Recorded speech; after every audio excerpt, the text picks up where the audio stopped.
safer world is possible, and together we can and will make it happen. Thank you.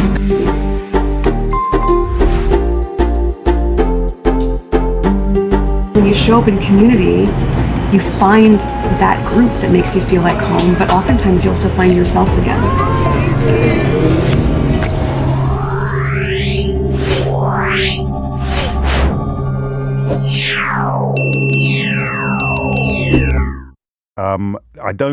I don't expect you to curtsy. That, just so you know, today you can. I know that you normally like to doff a little cap or tug a forelock at the wireless when I begin my morning address, but probably take a moment to reflect upon how many people were supremely comfortable with Boris Johnson sending Jacob Rees-Mogg to Balmoral to actually lie to the Queen, but they believe that Meghan Markle finding the whole practice of curtsying and bowing and scraping a little bit funny, very funny. That's treason. That's treason.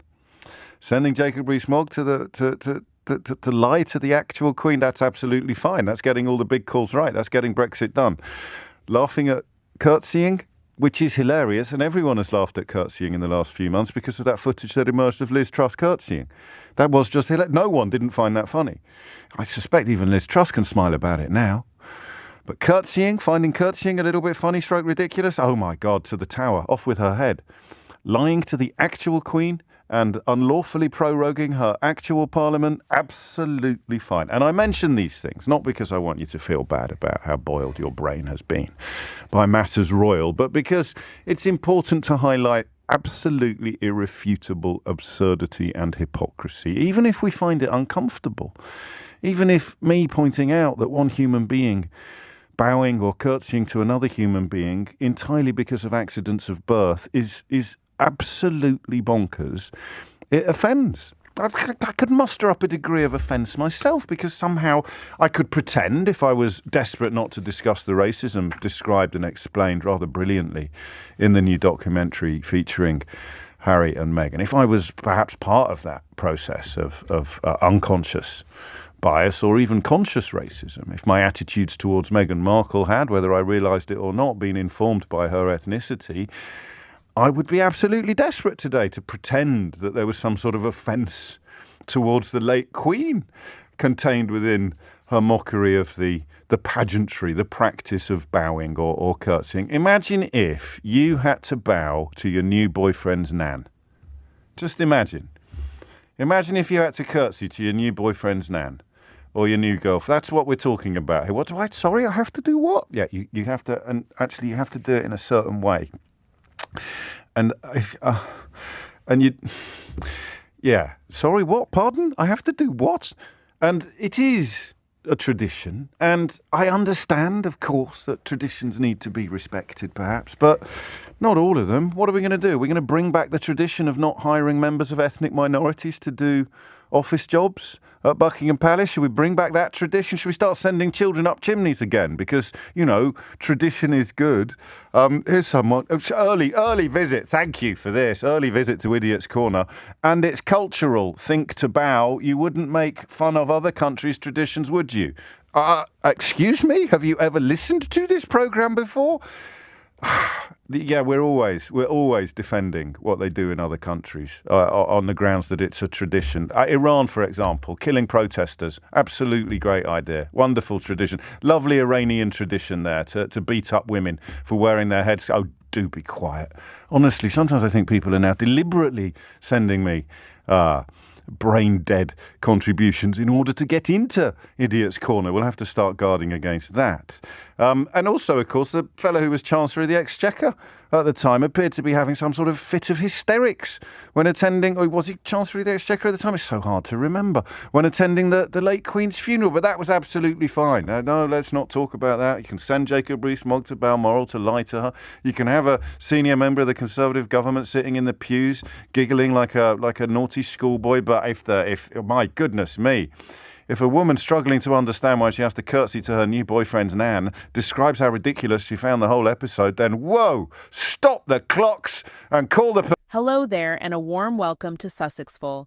I'm your host, Emma.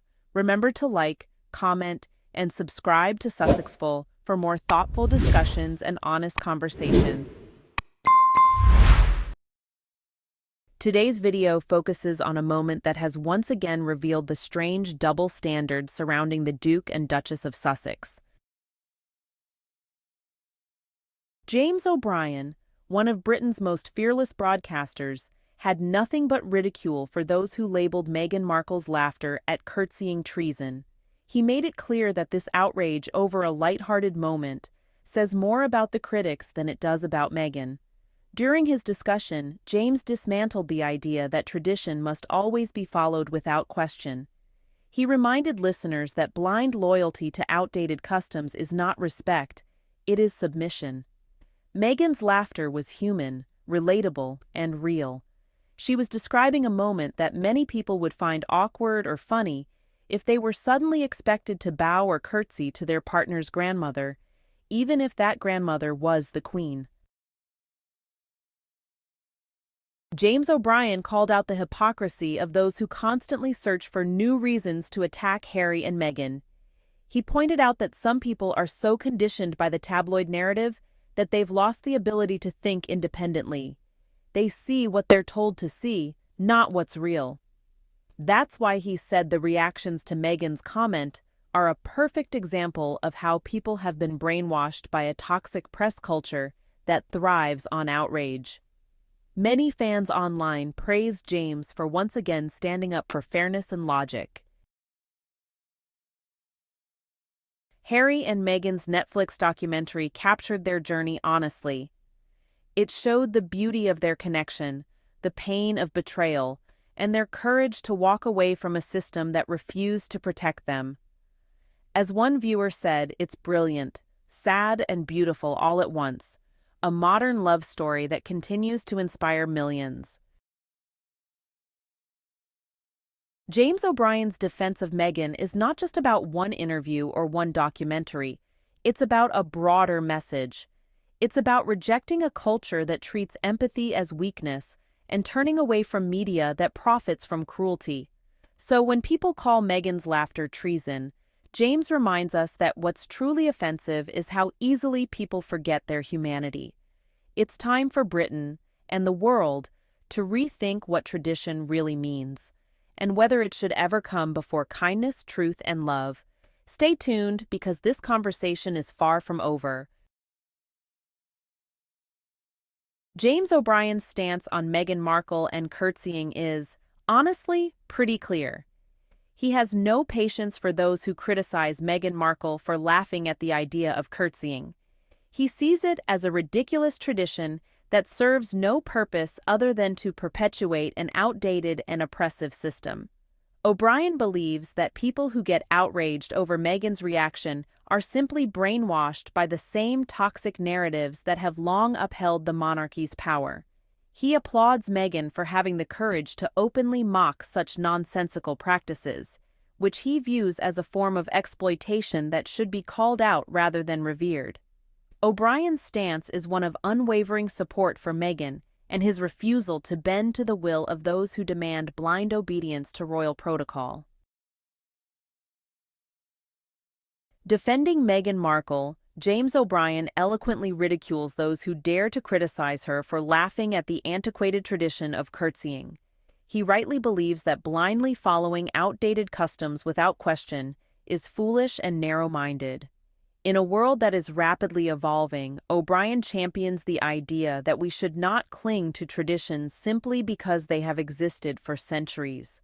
Instead, he argues that we must be willing to challenge and rethink practices that no longer serve a meaningful purpose. By standing up for Meghan's right to approach royal protocol with a refreshing sense of levity, O'Brien reminds us that true progress often requires breaking free from the shackles of the past. James O'Brien has no patience for those who criticize Meghan Markle, accusing her critics of being in a state of denial about her and Prince Harry.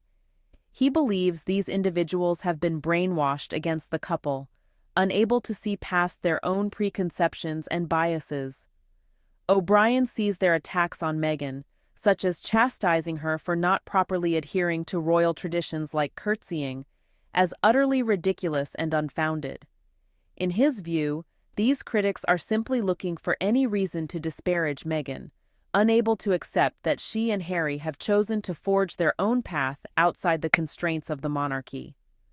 O'Brien remains steadfast in his support for the couple, unwilling to entertain even the slightest criticism of Meghan as he dismisses their detractors as hopelessly brainwashed. James O'Brien is a shining beacon of truth and integrity in a world that often values empty rhetoric and blind obedience over common sense and compassion. He bravely stands up against the ridiculous practices that seek to exploit and oppress the vulnerable, never shying away from calling out injustice, no matter how powerful the perpetrators. His unwavering commitment to speaking the hard truths, even when it may be unpopular, is truly admirable. O'Brien's incisive analysis and unapologetic stance on issues like the treatment of Meghan Markle are a refreshing antidote to the willful ignorance and blind loyalty that too often characterize public discourse. In a world that often rewards blind conformity, O'Brien is a rare voice of reason, and his supporters are grateful to have such a steadfast champion in their corner. So, James O'Brien finds the Netflix documentary on Meghan and Harry to be, well, highly amusing and sees it as a beautiful love story. He doesn't hold back when mocking those who criticize Meghan for laughing at the tradition of curtseying, dismissing such views as, ridiculous.